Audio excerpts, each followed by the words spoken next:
Ο Αχιλλέας όταν ξυπνάει να μην ξυπνήσει κάτι εκεί πέρα στο παράθυρο. Να τόσο.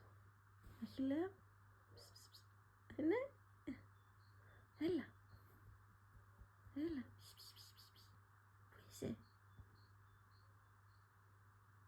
Ναι, και τώρα πιάσαμε το πουλάκι που φωνάζει, οπότε περιμένουμε λίγο. Αχιλλέα. Έλα εδώ. Έλα. Νάτες. Καλημέρα. Καλημέρα. Ακούς το πουλάκι? Ναι. Έλα. Έλα.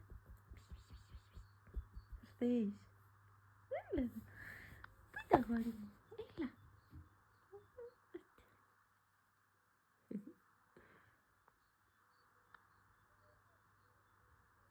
Ναι, το πουλάκι είναι εδώ. Όπως. Πού είσαι?